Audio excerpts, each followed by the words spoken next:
Assalamualaikum warahmatullahi wabarakatuh dan selamat sejahtera. Seperti biasa kita mulakan kelas kita dengan bacaan doa. Bismillahirrahmanirrahim. Alhamdulillahirabbil alamin. Wassalatu wassalamu ala asyrafil anbiya'i wal mursalin wa ala alihi wa sahbihi ajma'in.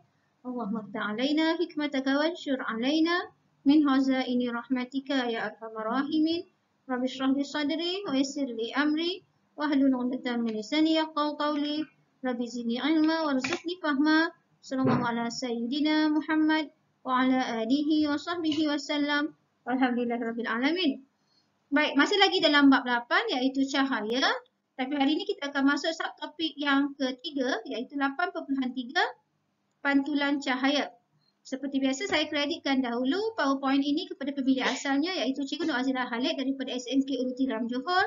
Walau bagaimanapun telah banyak perubahan yang saya lakukan untuk disesuaikan dengan PDPR kita. Terima kasih Cikgu Nur Azirah.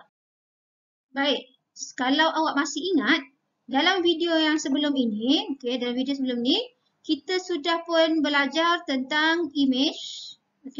Kita sudah pun belajar tentang cermin satah. Baik, hari ini kita akan sambung lagi ciri-ciri image pada cermin satah. Sebenarnya kita dah belajar dah minggu sebelum ni dalam video sebelum ni. Tapi hari ni kita nak huraikan lagi. Baik.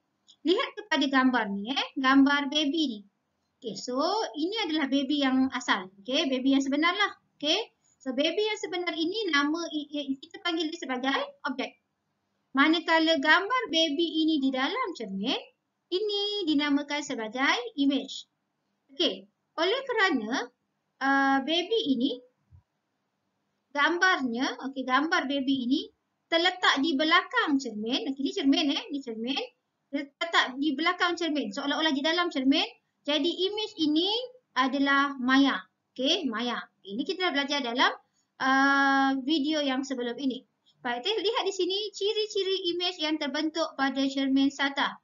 Yang pertama, image itu cirinya tegak. Tegak maksudnya macam mana? Macam ni lah. Lilin ni berdiri, objek ni berdiri. Dalam cermin pun dia kelihatan berdiri. Jadi ini namanya tegak. Yang kedua, size objek H, simbolnya H, sama dengan size image, simbolnya H kecil. Jadi awak nampak kat sini, ini adalah lelaki, seorang lelaki berdiri di hadapan cermin. Jadi ini adalah image kepada lelaki itu. Jadi ketinggian lelaki ini, size lelaki ini diwakili dengan simbol H. Dengan image-nya diwakili dengan simbol H kecil adalah sama size-nya. Seterusnya, jarak objek OA sama dengan jarak image OB. Apa maksudnya? Jarak objek maksudnya jarak di antara objek dengan cermin. So ni cermin, ni adalah objek. Jadi jarak antara objek dan cermin OA sama dengan jarak di antara image dengan cermin yang ini OB. Jadi jarak objek OA sama dengan jarak image. Itu sebabnya bila awak berdiri di hadapan cermin, awak akan nampak kedudukan awak sama. Kedudukan awak di hadapan cermin dengan kedudukan awak di dalam cermin, maknanya di belakang cermin adalah sama. Baik, seterusnya apa lagi ciri-ciri image? Songsang sisi. Songsang sisi. Maksud songsang sisi macam mana? Kalau objek tu huruf B begini, dalam cermin image dia akan kelihatan begini, terbalik. So ini namanya songsang sisi. Samalah awak. Katakan awak ada tai lalat di belah kanan, pipi belah kanan. Tapi bila kita lihat di cermin nampak seperti pipi belah kiri. Itu maksudnya songsang sisi lah tu. So ini size objek sama dengan size image. Jarak objek sama dengan jarak image. Samalah tu.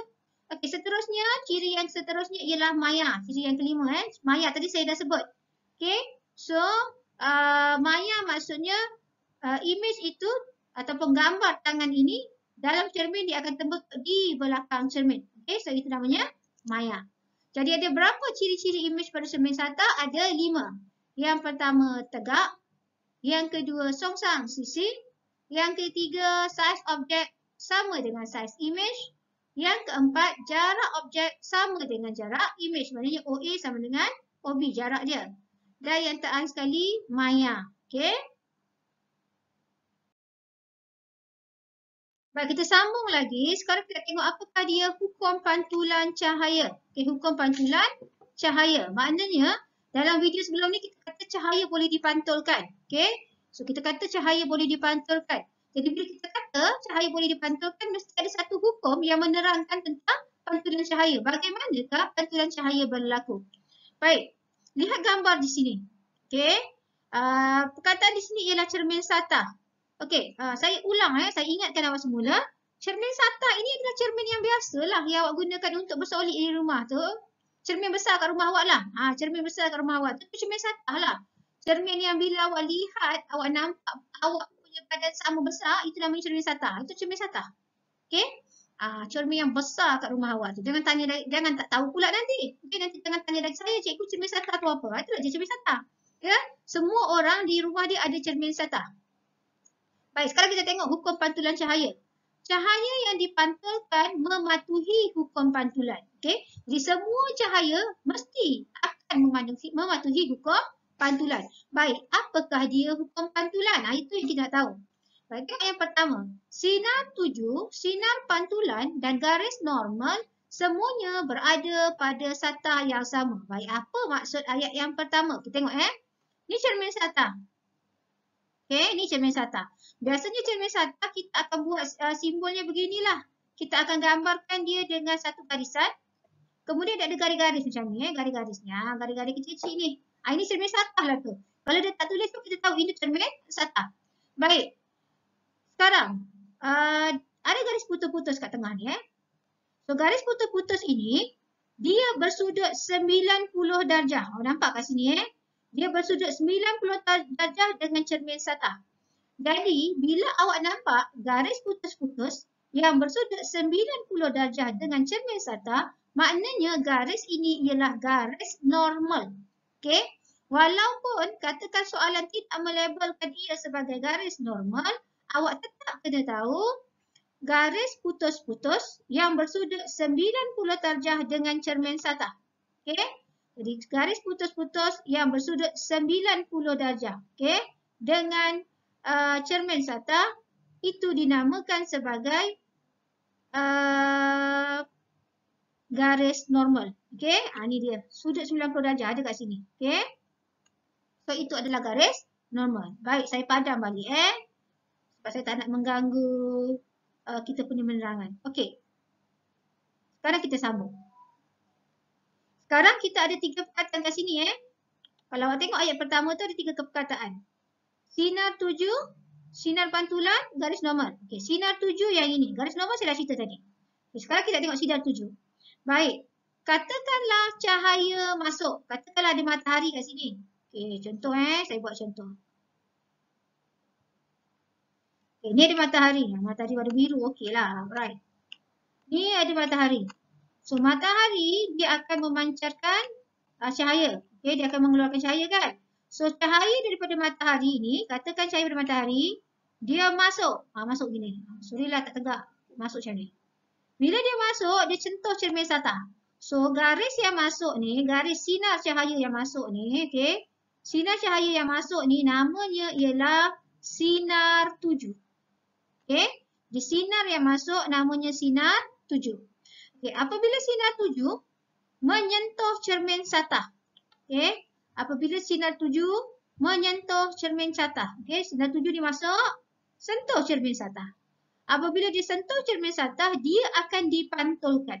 Okay, jadi sinar tuju yang menyentuh cermin satah dan dipantulkan, namanya ialah sinar pantulan. Okay, ni dia. Okay. So, apabila sinar tuju itu menyentuh cermin satah dan sinar itu dipantulkan, namanya sekarang adalah sinar pantulan. Itu awak kena tahu. Baik. Sekarang, kita ada ayat seterusnya. Sudut tuju I adalah sama dengan sudut pantulan A. Baik. Sudut tuju, simbol bagi sudut tuju ialah I kecil. Sudut pantulan, simbolnya adalah R kecil. Baik, apa maksud sudut tuju sama dengan sudut pantulan? Baik. Ini dengar baik-baik Dengar baik-baik supaya tak berlaku kesilapan. Okey. Sekarang saya nak awak tengok kepada gambar cermin satah tu. Baik. Kita ada cermin satah.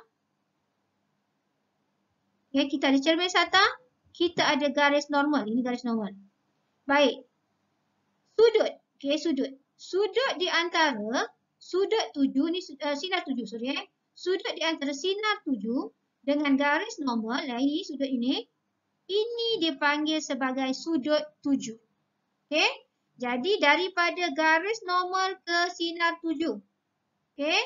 Daripada garis normal ke sinar 7, ini dipanggil sebagai sudut 7i. Okey. Kemudian daripada sinar pantulan ke garis normal, okey. Sinar pantulan ke garis normal, sudut ini dinamakan sebagai sudut pantulan. Okey. Jadi, sudut 7 dengan sudut pantulan dia adalah sama. Kalau sudut 7 10 darjah, sinar pantulan akan jadi 10 darjah. Tengok kat sini saya boleh ingat. Sudut 7i adalah sama dengan sudut pantulan R, iaitu I sama dengan R. Okey. Jadi itu yang saya sebut tadi. Kalau sinar sudut 7 10 darjah, sudut pantulan pun mesti 10. Kalau sudut 7 30, sudut pantulan pun akan jadi 30. Okey, itu maksudnya. Baik. Sekarang, kadang-kadang soalan tanya. Okay, soalan kasih awak macam ni. Dia kasih macam ni. Dia kasih macam ni. Tengok saya lukis Dia kata kat sini. Dia kata sudut yang saya lukis ni. Okay, saya lukis sudut sini kan. Dia kata sudut ini 40. Contohlah dia kata sudut ini 40 darjah. Dia lukis dia lukis macam tu dia 40 darjah. Sekarang soalan dia kata soalan kata nyatakan berapakah sudut 7. Dia kata berapakah sudut 7. Baik, apa yang biasanya berlaku di dalam peperiksaan? Bila soalan tanya tuliskan berapa sudut 7, ramai pelajar akan tulis jawapan ini 40 darjah. Okey, so jawapan ini adalah salah. Baik, kenapa salah? Okey, sebab ada pelajar tanya saya bila saya pangkal jawapan dia datang tanya balik, cikgu kenapa salah pula? Kalau soalan dah tulis 40 darjah, dia kata sini 40 darjah kan? Okey, so jawapannya salah kenapa? Sebab sudut 7 ataupun sudut pantulan dia mesti dikira daripada garis normal. Okey, bukan daripada cermin satah. Dia kira daripada garis normal. So garis normal yang tengah ni. Okey, jadi awak kira daripada garis normal kepada sinar 7 ataupun daripada garis normal kepada sinar pantulan macam tu.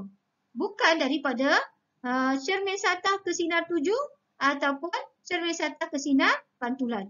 Jadi kalau soalan tanya begini, situasi begini, soalan tanya berapakah sudut 7, jawapan sudut 7 ialah 50 darjah. Okey, so jawapannya adalah 50. Ini. Ini 50 ni. Okey, sebab 90 tolak 40 dapat 50. Okey, yang ni jawapan dia 50 darjah. Inilah benda kesilapan yang selalu berlaku. Jadi kalau sudut 7 50 darjah, secara automatik sudut pantulan pun akan jadi 50. Sebab apa? Sebab sudut 7 sama dengan sudut pantulan. Okey. So sudut 7 dengan sudut pantulan adalah sama. Okey, ingat bila sudut 7 50, sudut pantulan pun akan jadi 50. Dia sama sahaja. Alright, kita sambung lagi. Apabila suatu sinar cahaya ditujukan ke atas sekeping cermin satah pada sudut tertentu iaitu sudut 7, sinar cahaya itu akan dipantulkan ke sudut tertentu iaitu sudut pantulan. Okey, ini samalah penerangan yang sama. Baik, kita sambung lagi. Ini adalah eksperimen pantulan cahaya yang saya dah hantar kepada awak. Kalau awak ingat hari Ahad baru-baru ni, saya ada hantar kepada awak satu eksperimen pantulan cahaya yang memakan masa 7 minit sahaja videonya. Saya suruh awak tengok dahulu. Jadi siapa yang tak tengok video, dia tak tahu apa yang saya cerita hari ni. Jadi siapa yang tak tengok video, tengoklah semula selepas awak tengok video ni. Baik, tengok sekarang. Ini adalah eksperimen yang saya ambil daripada buku teks. Eksperimen ini adalah eksperimen wajib. Eksperimen 8.1. Baik, apakah masalah dia? Pernyataan masalah. Apakah hubungan antara sudut 7i dengan sudut pantulan R? hipotesis sudut tuju I adalah sama dengan sudut pantulan R. Okey, ini adalah hukum pantulan Di sudut tuju sama dengan sudut pantulan. Baik, tujuan menyiasat hubungan sudut tuju I dengan sudut pantulan R. Baik, pemboleh ubah yang dimanipulasikan ialah sudut tuju. Okey, jadi sudut tuju daripada mana? Sudut tuju adalah sini. Okey. Jadi ini adalah kotak sinar. Kotak sinar ni akan mengeluarkan cahaya. Jadi cahaya yang keluar daripada kotak sinar ini adalah sinar tuju. Okey, sinar tuju. Jadi sudut di antara garis normal, sudut daripada garis normal ke sinar tuju ini dinamakan sebagai sudut tuju I. Baik, pemboleh ubah bergerak balas sudut pantulan R. Okey, jadi ini adalah sudut pantulan. Okey, cahaya yang dipantulkan ini adalah sinar pantulan. Jadi sudut pantulan di sini. Daripada normal, okey, daripada garisan normal kepada garisan di sini iaitu sinar pantulan. Okey, ini adalah sudut pantulan. Baik, pemboleh ubah dimalarkan saiz celah. Okey, saiz celah itu kita kawal di sini pada kotak sinar. Okey, siapa tengok video dah tahulah bendanya. Baik, bahan dan radar, cermin SATA, kotak sinar, bekalan kuasa, kertas putih, protektor. Baik, macam mana cara nak lakukan aktiviti ini, eksperimen ini? Kita akan buat nanti di sekolah, insyaAllah harap-harap bolehlah kita buat Okay, yang pertama, lakukan aktiviti ini dalam keadaan gelap. Mestilah gelap. Kalau terang, awak tak dapat lihat dengan jelas sinar cahaya itu. Ya? Jadi awak tak dapat nak tengoklah nanti di mana sinar tuju, sinar pantulan dengan jelas. Okey? Kemudian awak kena susun begini untuk kita lakukan eksperimen. Baik. Ini benda pertama yang awak kena buat. Okay, tengok gambar. Okey. Yang pertama awak perlukan kertas putih. Atas kertas putih tu awak lukiskan satu garisan dahulu seperti ini. Okey. Jadi garisan ini adalah untuk awak meletakkan cermin SATA kemudian. Okey. Kemudian awak kena letak. Okey, selepas ni. Baik. Kemudian di sini awak kena lukis satu garis putus-putus. So, garis putus-putus ini namanya ialah garis normal. Dan garis putus-putus mestilah bersudut 90 darjah daripada garisan untuk cermin SATA ini. Okey. So, beginilah benda yang pertama awak kena lukis. Jadi, pertama lukiskan garisan untuk cermin SATA. Kemudian lukiskan garisan putus-putus bersudut 90 darjah daripada garisan cermin SATA ini. Ini adalah garis normal.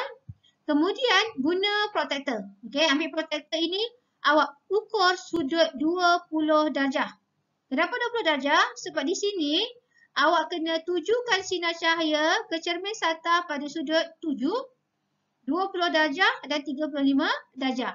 Jadi kita kena ukur dahulu sudut 7 20 darjah dan kemudian lukiskan satu garisan.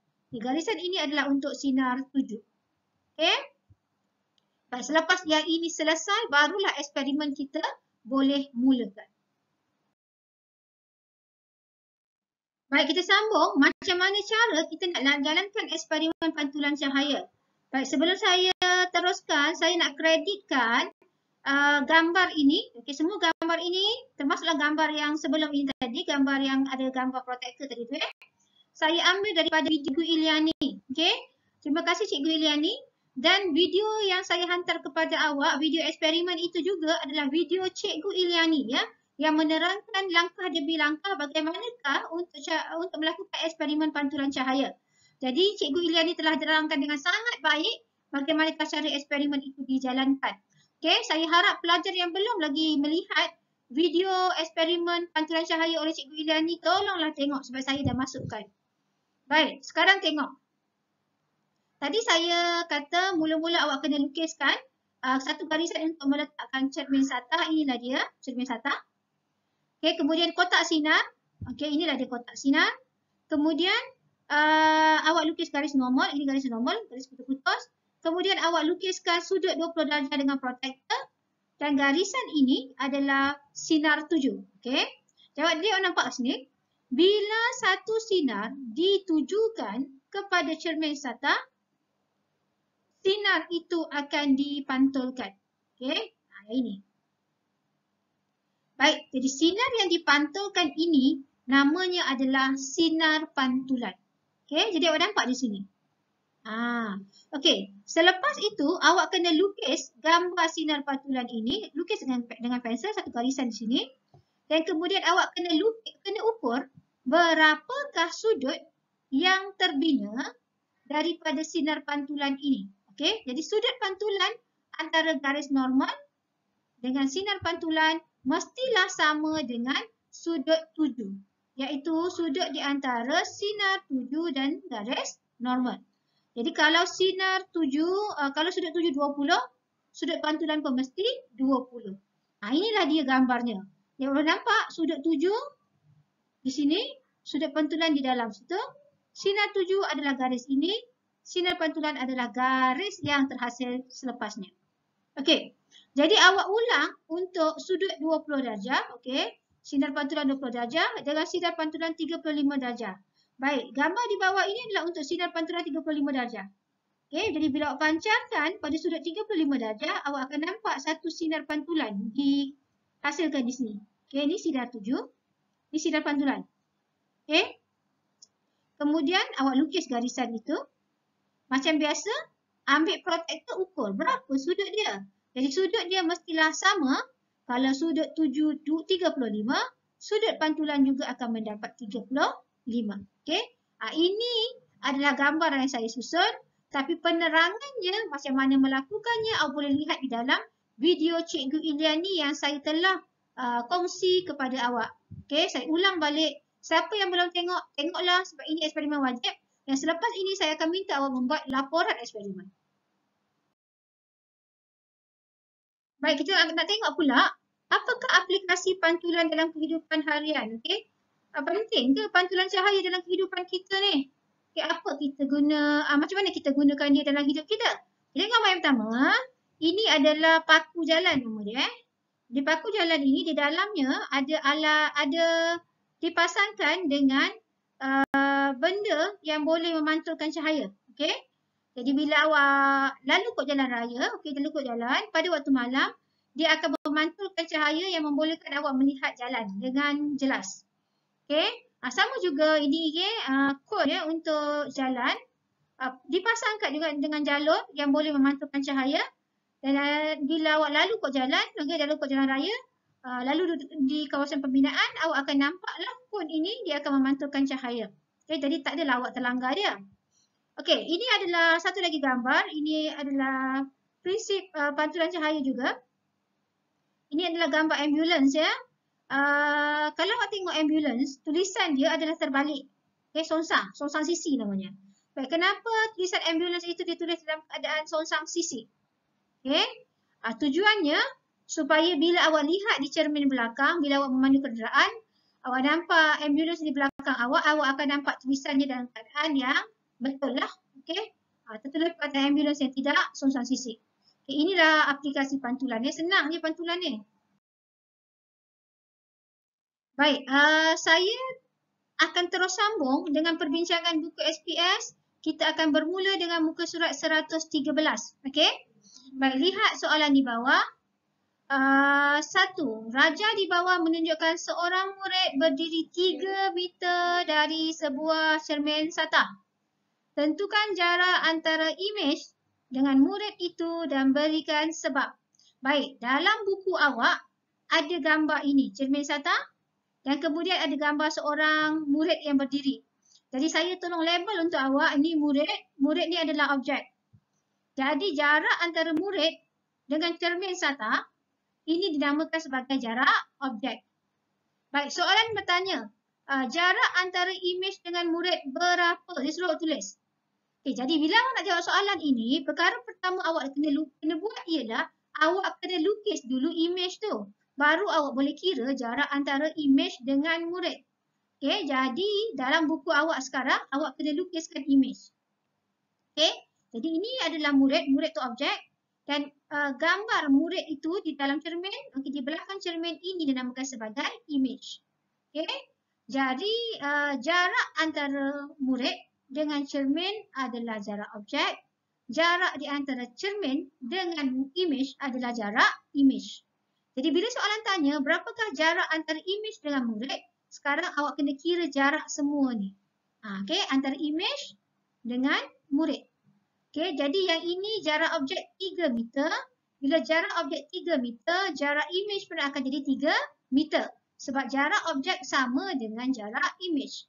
Jadi 3 tambahkan dengan 3 di sini, awak akan dapat 6 meter.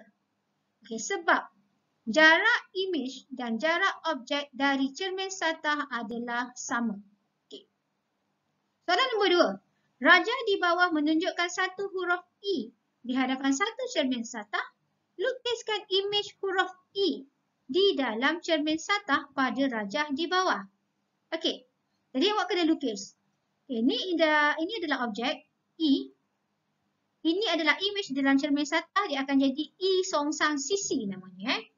Okay, songsang sisi. Jadi sebab imej yang terbentuk pada cermin satah adalah songsang sisi. Okay. Jadi siapa yang belum lukis, lukislah I macam ni. Dan yang ini pun awak kena lukis. Okay.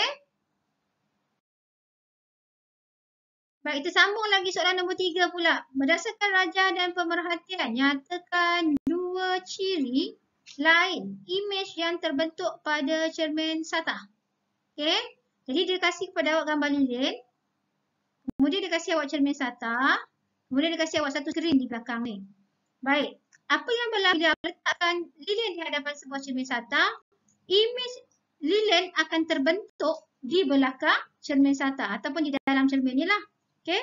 So, dalam buku awak tak ada gambar ni. So, saya lukiskan. So, saya nak awak semua lukis imej lilin dekat dalam cermin satah ni. Okay. Pemerhatian. Tiada imej terbentuk pada skrin dan imej tegak terbentuk dalam cermin satah. Okay. Jadi, dekat skrin ini tidak ada imej akan terbentuk. Okay. Di imej akan terbentuk pada cermin satah. Jadi, soalan dia kata, pemerhatian dia kata, tiada imej terbentuk pada skrin dan imej tegak. Dia kata imej tegak terbentuk dalam cermin satah. Okey. Jadinya sebenarnya soalan ni dia dah berikan satu imej, satu ciri-ciri imej yang terbentuk pada cermin satah. Okey. Satu ciri imej yang terbentuk cermin satah. Okey, jadi ciri imej yang terbentuk pada cermin satah yang diberikan di sini ialah okay. Jadi soalan minta pada awak nyatakan dua lagi ciri imej yang terbentuk pada cermin satah. Okay. Tegak dia dah berikan. Jadi imej yang terbentuk pada cermin satah adalah yang pertama maya. Okay, maya. Dan yang kedua, jangan tulis tegak. Saya tak tulis tegak sebab tegak kat sini dah ada dah. Okay, dah ada kat sini tegak. Jadi awak tulislah kat sini songsang sisi. Boleh. Awak nak tulis kata size objek sama dengan size imej pun boleh. Jarak objek sama dengan jarak imej pun boleh. Okey? Jadi jawapan kat sini selain daripada tegak, maya dan songsang sisi ataupun awak nak tulis jarak objek sama dengan jarak imej ataupun awak tulis size objek sama dengan size imej. Tegak jangan. Sini dah ada tulis. Okey. Sekarang nombor 4. Lukiskan pada rajah di bawah untuk menunjukkan rajah sinar pantulan cahaya dan pembentukan imej pada cermin satah. Okey. Jadi, dalam buku tu kosong. Dia suruh awak lukis. Inilah di gambarnya. Okey. Yang pertama awak kena buat apa? Dalam buku awak ada imej, ada objek kan? Okay, ada objek, ada kat sini cermin satah. Okey, sekarang awak kena buat apa mula-mula? Awak kena ukur jarak objek ni berapa. Kemudian awak kena lukiskan imej di sini. Pastikan jarak imej sama dengan jarak objek. So, lukislah kat sini imej. Okay, so labelkan imej macam ni. Macam saya buat ni lah. Okay, lepas dah siap tu, awak lukiskan satu garisan daripada imej ni. Lukiskan satu garisan, dia mesti bertemu dengan garisan ni. Okay, bertemu di sini sampailah ke mata. Yang kedua, lukis satu garisan daripada imej ni. Dia mesti dengan ni, garisan ni. Kemudian, lukis sampai ke mata. Okey. So, inilah dia rajah sinar pantulan cahaya dan pembentukan imej pada cermin satah. Ini jawapan dia. Okey. So, inilah jawapan yang awak perlu lukis. Baik, kita sambung lagi perbincangan buku SPS muka surat 114. Tanda dan hitung sudut tuju I dan sudut pantulan R pada rajah di bawah. Okey. Jadi ini adalah garisan untuk meletak cermin satah. Saya garis putus-putus ini namanya garis normal. Okey. Jadi diberi sini sinar 7 di sini. Kemudian dia buat sudutnya adalah 30 darjah. Kemudian diberi lagi sinar pantulan di sini. Kemudian soalan minta awak tulis berapakah sudut 7, berapakah sudut pantulan. Baik. Jangan buat silap. Sudut 7 bukannya 30. Bukan 30. Sebab sudut 7 dikira daripada sinar 7 ke normal. Okey, ini garis normal. Jadi daripada garis normal ke sinar 7 ataupun daripada sinar 7 ke garis normal. Inilah dikira sebagai sudut 7i. Okey, jadi apa nak buat? 90 tolak 30. Ni 30 ni kan? Okey, kita tolakkan. Jadi jawapannya adalah 60 darjah. Itu adalah sudut 7. Jadi bila sudut 7 60, secara automatik sudut pantulan akan jadi 60. Sebab sudut 7 dan sudut pantulan adalah sama. Tengok kat sini, mesti baca menurut hukum pantulan, sinar 7, sinar pantulan dan garis normal terletak pada satah yang sama. Sudut 7 adalah sama dengan sudut pantulan. Baik, soalan nombor 2. Lengkapkan pernyataan dengan perkataan yang sesuai tentang penggunaan konsep pantulan cahaya dalam kehidupan harian. Kita tengok soalan jawapan dalam. Baik, kita sambung perbincangan buku SPS muka surat 114. Soalan tadi saya dah bacakan. Okey, penggunaan papan tanda yang mempunyai. Okey, penggunaan papan tanda yang mempunyai pemantau cahaya supaya senang dilihat pada waktu malam. Okey, itu jawapannya. Pemakaian jaket keselamatan yang mempunyai jalur pantulan cahaya oleh pekerja di tempat pembinaan. C. Penggunaan segitiga pemantul cahaya kecemasan untuk kenderaan yang rosak di jalan raya. Itu jawapannya. Baik, sedikit kerja rumah hari ini. Awak lihat buku SPS muka surat 193 hingga 194. Okey, 2 muka surat sahaja. Awak perlu rujuk kepada buku teks muka surat 231 hingga 232. Dan rujuk juga eksperimen, video eksperimen saya telah hantar kepada awak awal-awal hari itu. Okey, jadi ini adalah eksperimen Jadi saya nak awak ambil gambar. Okey, awak ambil gambar yang kita bincang tadi. Okey, 2 muka surat yang kita bincang tadi yang saya dah beri jawapan, awak dah saling jawapan kan? 2 muka surat tadi saya nak dan kemudian 2 muka surat ini kerja rumah awak. Okay, jadi awak kena hantar pada saya 4 muka surat hari ini. Okey? Baik, terima kasih semua. Saya akhiri kelas kita dengan membaca doa. Bismillahirrahmanirrahim. Wa 'alal 'asrina insana lafi khusr illa allazina amanu wa 'amilus solihati wa tawassaw bil haqq wa tawassaw bis sabr. Amin. Assalamualaikum warahmatullahi wabarakatuh.